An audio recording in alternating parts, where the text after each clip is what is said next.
Hello everyone, this is Sneha here. Guys आज मैं Scorpio राशि वालों के लिए रीडिंग्स देखूंगी एंड ये आप लोगों के लिए 14 to 20 मार्च तक के लिए रीडिंग्स होंगी। एंड गैस ये जनरल रीडिंग्स होंगी, सो मे बी ये आप सबसे रेजोनेट हों और मे बी आप सबसे रेजोनेट ना भी हों। इस रीडिंग में मैं आपके पास्ट के हवाले से देखूंगी, लाइक पास्ट में क्या हुआ है, आपने किस सिचुएशन को फेस किया है। देन मैं आपकी करंट सिचुएशन के हवाले से देखूंगी, लाइक अभी क्या चल रहा है आपकी लाइफ में। एंड देन मैं आपके फ्यूचर के हवाले से देखूंगी।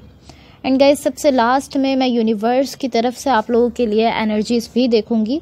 सो स्टार्ट करते हैं आपकी रीडिंग। सबसे पहले मैं आपको आपकी ओवरऑल एनर्जी बता देती हूँ। आपकी ओवरऑल एनर्जी से मुझे ऐसा दिख रहा है कि to be honest I feel like water science की सभी की एनर्जीज थोड़ी इस टाइप की हैं जिस टाइप की आपकी एनर्जी दिख रही है। आपकी ओवरऑल एनर्जी से ऐसा शो होता है कि इस वक्त आप थोड़ा इस टाइप वाले मूड में हो कि या तो जो मैं कह रहा हूँ उस वे पर चलो या फिर मेरी लाइफ से चले जाओ। इस तरह का थोड़ा आपका इस वक्त बिहेवियर लग रहा है। एंड ऑनेस्टली डेफिनेटली आप सबका बिहेवियर ऐसा नहीं होगा, लेकिन आप में से ज़्यादातर लोगों की जो एनर्जीज हैं वो इसी टाइप की शो हो रही हैं कि जो मैंने कहा है, जो मेरा रास्ता है तो उस पर चलना है, या फिर आप हमारी लाइफ से ही चले जाओ। इस तरह की आपकी थोड़ी आप थोड़ी रफ एनर्जीज भी इस वक्त दिख रहे हो। आपकी ओवरऑल एनर्जी भी ऐसे ही शो कर रही है, लाइक माई वे और द हाईवे, इस टाइप की आपकी एनर्जी है। सो अब मैं आपको आपके पास्ट के हवाले से बता देती हूँ। आपके पास्ट में यहाँ जो एनर्जीज दिख रही हैं ये शो करती हैं कि यहाँ आप रियली कुछ ऐसा है जो आप सामने लेकर आना चाहते हो, कुछ आप कहना चाहते हो, पॉसिबली कुछ आप बताना चाहते हो, बट कुछ ऐसा है जो आप सामने रखना चाहते हो। एंड यहाँ एक एनर्जी ऐसी है जो कम्युनिकेशन को शो करती है। सो पॉसिबली आप यहाँ पर किसी पर्सन के साथ कम्युनिकेट करना चाहते हो, कुछ बातचीत करना चाहते हो, लेकिन आप मुझे इस तरह दिख रहे हो कि आप इस चीज़ को लेकर काफ़ी स्टबर्न हो रहे हो, ज़िद्दी होते हुए दिख रहे हो कि मुझे ऐसा करना है, मुझे ये कहना है, मुझे ऐसा करना ही है। इस टाइप की आप एनर्जी में दिख रहे हो। एंड नेसेसरी नहीं है कि ये कम्युनिकेशन ही हो, ये कुछ और भी हो सकता है, एक्सचेंज ऑफ एनर्जी भी हो सकता है आप किसी के साथ अपनी एनर्जी एक्सचेंज करना चाहते हो। बट बेसिकली यहाँ जो एनर्जी है वो थोड़ी इस टाइप की है कि बस मुझे ऐसा करना है, बस इस टाइप की आपकी एनर्जी थोड़ी यहाँ आपके पास्ट में दिख रही है। सो आपकी पास्ट की एनर्जीज हैं। मैं आपको आपकी करंट सिचुएशन के हवाले से बता देती हूँ। आपकी करंट सिचुएशन में यहाँ जो एनर्जीज दिख रही हैं ये शो करती हैं कि यहाँ आप लव को मैनिफेस्ट कर रहे हो, या एटलीस्ट आप इस वक्त कोशिश कर रहे हो लव को मैनिफेस्ट करने की। लेकिन मुझे यहाँ आपकी साइड पर थोड़ा सा इनडिसीजन अभी भी दिख रहा है, लाइक आप अभी भी कुछ डिसाइड नहीं कर पा रहे हो इस मैनिफेस्टेशन को लेकर। बेसिकली ऐसी एनर्जी दिख रही है कि आप इनडिसीजन में हो।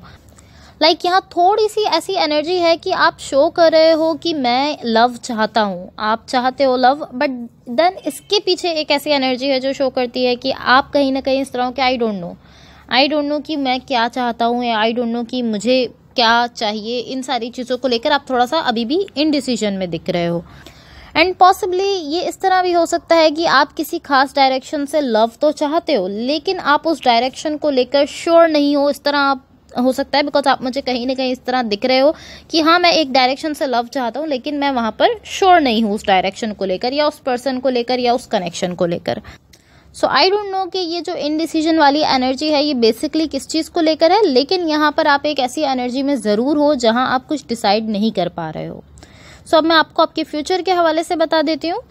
आपके फ्यूचर के लिए यहाँ जो एनर्जीज दिख रही हैं ये काफ़ी अच्छी एनर्जीज हैं, बिकॉज यहाँ एक सोल कनेक्शन आपके लिए दिख रहा है, काफ़ी पैशनेट कनेक्शन है, एंड काफ़ी इंटरेस्टिंग एनर्जी यहाँ दिख रही है। ये जो पर्सन है जो यहाँ आपके साथ दिख रहे हैं इनकी एनर्जी जो है ये काफ़ी ज़्यादा इंटरेस्टिंग है। पॉसिबली ये इस तरह भी हो सकता है कि ये पर्सन आपको लेकर काफ़ी ज़्यादा अट्रैक्शन फील करते हैं, या आप इनको लेकर काफ़ी अट्रैक्शन फील करते हो, या ये इस तरह हो सकता है कि म्यूचुअल अट्रैक्शन भी हो सकती है। सो अब मैं आपको आपकी ओवरऑल एनर्जी की क्लैरिफिकेशन बता देती हूँ। बट इससे पहले गाइज अगर ये रीडिंग्स आप लोगों से रेजोनेट हुई हो, या अगर आप लोगों को अच्छी लगें तो please like, share and subscribe ज़रूर कीजिएगा। आपकी ओवरऑल एनर्जी की क्लैरिफिकेशन से मुझे ऐसा दिख रहा है कि आप एक अच्छी एनर्जी से आ रहे हो, आप एक काफ़ी ज़्यादा स्टेबल एनर्जी की तरफ से आते हुए दिख रहे हो। लाइक काफ़ी अच्छी एनर्जी के साथ आप आ रहे हो, बट ये इस तरह है कि पॉसिबली ये इस तरह हो सकता है कि इस वक्त जो आपका बिहेवियर है वो इंटेंशनली ऐसा है, लाइक आप जानबूझकर अपनी इंटेंशन से थोड़ा ऐसा बिहेवियर जो है वो अपना शो कर रहे हो। पॉसिबली ऐसा हो सकता है बिकॉज आप यहाँ काफ़ी ज़्यादा स्टेबल एनर्जी से आ रहे हो एंड आप इस तरह की, आपको किसी को कुछ कहना है, कुछ बताना है, कुछ शो करना है, इस टाइप की एनर्जी में आप आ रहे हो एंड काफ़ी स्टेबल एनर्जी से आप यहाँ आते हुए दिख रहे हो।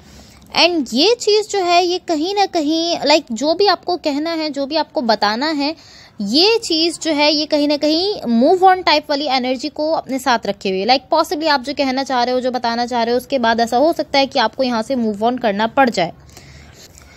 इसलिए आपकी एनर्जी जो है वो थोड़ी इस टाइप की है कि मैं अपने सेल्फ को लेकर काफ़ी स्ट्रांग हूँ और मैं जो है काफ़ी ज़्यादा बैलेंस में हूँ। और आप इस तरह दिख रहे हो कि मैं चाहता हूँ ये बताना या ये कहना, इस पर्सन को मैं चाहता हूँ ये कहना, या मैं एटलीस्ट शो करना चाहता हूँ, एनर्जीज की फॉर्म में शो कर देना चाहता हूँ कि जो भी आपको कहना है, जो भी बताना है, आप उसको लेकर इस तरह हो कि आपको कहना है, बताना है। एंड आप जो है वो काफ़ी ज़्यादा फिक्स्ड और काफ़ी स्टेबल एनर्जी के साथ आ रहे हो अपने सेल्फ में। आप काफ़ी ज़्यादा स्टेबल एनर्जी के साथ इस पर्सन को या जिसको भी आपको ये सब कहना है उसको आप अप्रोच कर रहे हो। एंड पॉसिबली जब आप इनको अप्रोच कर रहे हो तो ये जब आप कह रहे हो, जो भी शो कर रहे हो, तो ये आपके लिए थोड़ा सा आपको ऐसा फील हो रहा है, कटिंग टाइप आपको फील हो रहा है।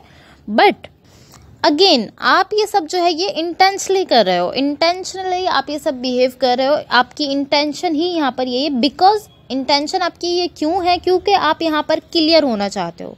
मुझे ऐसा दिख रहा है आपको क्लैरिटी चाहिए, आपको इस सिचुएशन को लेकर क्लियर होना है, इस टाइप की एनर्जी दिख रही है।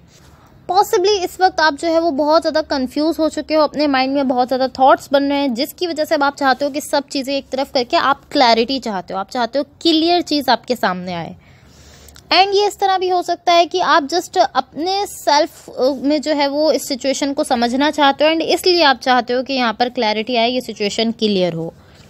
अच्छी चीज़ यहाँ पर जो है वो ये है कि आप काफ़ी ज़्यादा स्टेबल एनर्जी में हो। आप इस तरह हो कि मैं अपने इमोशंस को मुझे डाउन नहीं करने दूंगा। लाइक आप अपने इमोशंस को इस सबके बीच में नहीं लेकर आ रहे हो। आप नहीं चाहते कि आपके इमोशंस आपको जो है वो लीड करें, आप खुद अपने इमोशंस को लीड कर रहे हो। आप इस तरह हो कि मैं जस्ट अपना जो पॉइंट है उसको क्लियर करना चाहता हूँ, क्लियर रखना चाहता हूँ, बिल्कुल मुझे यहाँ पर क्लैरिटी चाहिए, इस तरह की एनर्जी में आप दिख रहे हो। इसीलिए मैंने कहा कि पॉसिबली ये जो है ये इंटेंशनली आप ऐसा कर रहे हो। मैं आपको यूनिवर्स की तरफ से आप लोगों के लिए एनर्जीज बता देती हूँ। यहाँ यूनिवर्स की तरफ से आप लोगों के लिए जो एनर्जीज दिख रही हैं ये शो करती हैं कि यहाँ आपको किसी किस्म का कोई फेयर है, कोई डर है एंड आपका वही डर आपको इस सिचुएशन को क्लैरिटी से देखने नहीं दे रहा है। मुझे ऐसा दिख रहा है कि यहाँ पर ये जो भी सिचुएशन है इसको लेकर आपके इमोशंस में, आपकी डिटर्मिनेशन में और आपके पैशन में कमी आ रही है। एंड वो जो कम हो रहे हैं आपके पैशन, आपके इमोशंस, आपके अंदर से जो एक एनर्जी थी इस सिचुएशन को या इस कनेक्शन को लेकर ये जो कम हो रही है, उसका रीज़न ये है बिकॉज यहाँ आपको किसी किस्म का कोई फेयर है, कोई डर है एंड आपका वही डर आपको यहाँ इस सिचुएशन को क्लैरिटी से नहीं देखने दे रहा है। आप क्लियरली नहीं देख पा रहे हो अपने उस डर की वजह से। एंड मोस्टली ऐसा होता है कि जब हमें किसी चीज़ का फेयर होता है तो हम जिस सिचुएशन में हम होते हैं हम उसको वैसा परसीव नहीं कर पाते जैसी वो होती है। हमारा फेयर जो है हमें उस सिचुएशन को वैसा नहीं समझने देता जैसी वो है एक्चुअल में, हम उसको एक्चुअल में जैसी वो है वैसा नहीं देख पाते हैं। एंड पॉसिबली ऐसा ही कुछ आपकी साइड पर हो रहा है। अभी आप बेटर समझते हो कि आपको किस चीज़ का फेयर है, लेकिन आपको किसी चीज़ का फेयर, डर ज़रूर है। टू बी ऑनेस्ट मुझे यहाँ इस तरह दिख रहा है कि जब आपके लिए लव शो हो रहा है तो कहीं ना कहीं आप उसको रिजेक्ट कर रहे हो। एंड अगेन आप ये कॉन्शियसली नहीं कर रहे हो, आप जस्ट ये इसलिए कर रहे हो बिकॉज आपको यहाँ फेयर है एंड आपका फेयर जो है, आपका जो डर है वो इस लव को रिजेक्ट कर रहा है। तो आपको चाहिए कि आप अपने इस फेयर को देखो, इसको समझो, इसका ख्याल करो, इसको किसी तरह से क्लियर करो। बिकॉज अगर ये फेयर यहाँ रहेगा तो ये आपकी लव लाइफ में इंटरफेयर करता रहेगा एंड इसी वजह से आप इस सिचुएशन को क्लियरली नहीं देख पाओगे। आप नहीं देख पाओगे कि यहाँ इस सिचुएशन में क्लियरली क्या चल रहा है, क्या हो रहा है। कहीं ना कहीं आपको अपनी साइड से इस फेयर को समझकर इससे खुद को हील करने की ज़रूरत है। जब आप इससे खुद को हील कर लोगे तो आपके लिए सिचुएशन क्लियर हो जाएगी और आपके लिए सिचुएशन ईजी भी हो जाएगी। एंड जब आप हील कर लोगे तो ये फेयर जो है ये आपको कोई किसी किस्म का कोई भी नुकसान नहीं दे सकेगा। So guys that's all for you. अगर ये रीडिंग्स आप लोगों से रेजोनेट हुई हो या अगर आप लोगों को अच्छी लगें तो please like, share and subscribe ज़रूर कीजिएगा। होपफुली इस रीडिंग से आपकी हेल्प हुई हो एंड होपफुली आपका ये वीक बहुत अच्छा रहे। So thank you so much, bye.